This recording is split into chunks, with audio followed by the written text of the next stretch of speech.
최복규 씨는 무술을 계속 연구하기 위해 서울대학교 체육교육과 대학원에 입학했다. 이미 전통무예의 현대적 개념에 대한 석사 논문을 발표했고 지금은 조교로 일하면서 박사학위 논문을 준비 중이다. 네, 정훈 교수님이십니다.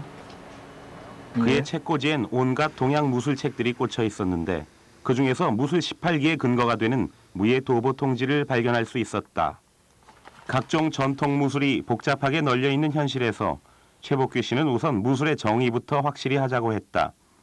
무술이란 글자 그대로 싸우기 위한 기술, 즉 전쟁 기술이라는 것이다. 우리나라의 무술이 저는 뭐 많이 있을 거라고 생각을 해요. 과거부터 전해 내려오는 게 있을 거고 또 우리가 알게 모르게 그런 게 있을 거라고 생각을 하는데 그거를 전통이라고 과연 어떠한 근거에서 보고 판단을 하고 과연 저게 정말 우리 그런 역사적으로 이렇게 흘러내려오면서 계속 발전되어 계승되어 온 그런 우리 전통인가라고 되물을 때는 좀 아쉬움이 남는데 무예 도보 통지에는 18가지의 전쟁 무기를 다루는 기술, 그러니까 18기가 체계적으로 정리돼 있고 그것이 지금 최복규 씨가 계승하고 있는 무술 18기의 실마리다. 그러나 무예 도보 통지의 병장 기술 중엔 중국에서 건너온 것도 많고 외검도 발견된다. 그런 이유로 과연 18기가 우리 고유의 무술이냐 하는 반박이 계속되고 있다고 한다. 그는 석사학위 논문을 통해 전통의 의미부터 정리했다. 무술은 전쟁을 통해 끊임없이 교류되는데 그런 배경에서 고유의 것만을 고집하고 그것만을 전통이라고 부르는 것이 과연 옳겠냐는 주장이었다.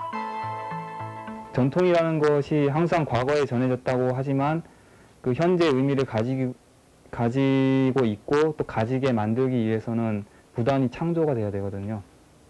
그 뭐 예를 들면은 뭐 영국의 그 버킹엄 궁전 앞에서 그 의장대가 이렇게 뭐 시간마다 이렇게 교대식을 하고 하는데 그래서 그것도 사실은 그렇게 오래된 그런 전통은 아니거든요. 그리고 실제 그런 양식과 전통을 말하는 기준에 얼마나 오래됐냐 하는 것은 큰 의미가 없다는 얘기다. 중요한 건 현대를 사는 사람들이 무술이면 무술, 옛사람들이 생각한 그 본뜻을 헤아리며 재창조하는 것이라고 한다. 우리나라는 또 시대적으로 그런 걸 더 많이 뭐 일제시대를 겪었고 전쟁을 겪었고 그런 아픔이 더 많기 때문에 그러니까 전통을 지금 올바르게 정말 찾아서 그 군사를 떼내고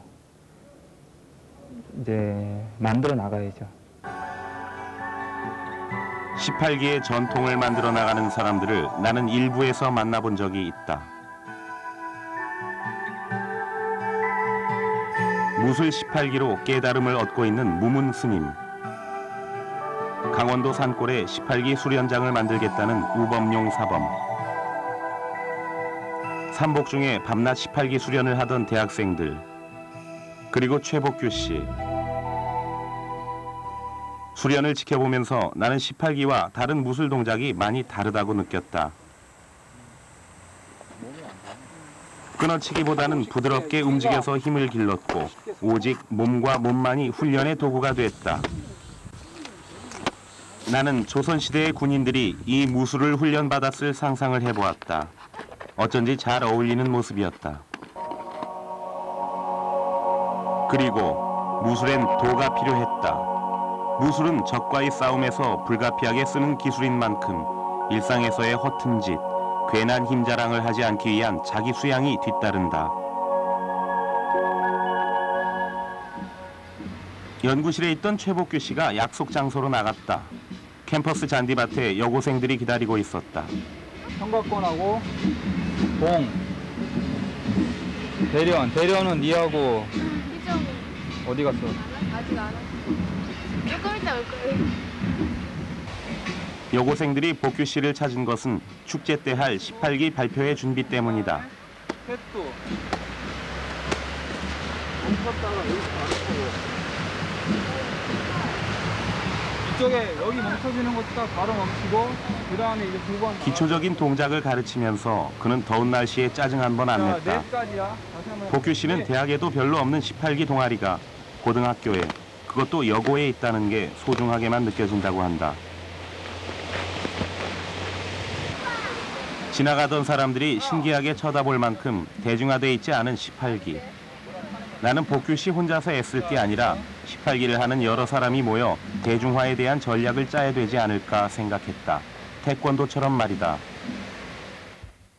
그래서 그 무술이라는 게 어떤 나를 지킨다라는, 그러니까 내부로부터 나를 지키는 것하고 또 자기 바깥 외부로부터 적으로부터 자기를 지킨다. 그러니까 지킨다는 게 일단 제일 우선이 되는 건데, 스포츠화 해가다 보면 상해가 다치기 마련이거든요. 그래서 뭐 일부 좀 극단적이긴 하지만 일부 그 프로 스포츠에서 이제 많이 드러나는 게 항상 그 승리 위주의 경쟁에서 살아남고 어떤 위치를 점하고 하려다 보니까 그 상해를 입고 몸을 상하고, 그건 제가 보기에는 그 무술의 어떤 기본적인 정신에 위배되는 건데, 과연 그걸 추구하면서까지 무술의 어떤 양적 팽창을 그렇게 바라야 하는가. 그래서 그런 점에서는 좀 회의적인데, 그래서 제가 생각해도 대중화만으로 가다 보면 그게 상업화되기가 쉽고 어떤 이윤을 남기기 위한 어떤 목적이 없기 때문에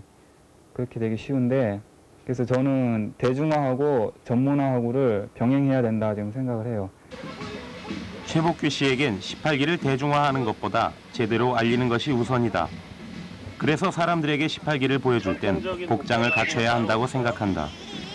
네, 이게 지금 우리 전통 복장 살린 거거든요. 이 아래 허연 것은 우리 한복 스타일이고, 이거는 밖에 덧입는 조끼하고 발에 행전, 손목에 차는 건 토시, 그렇게.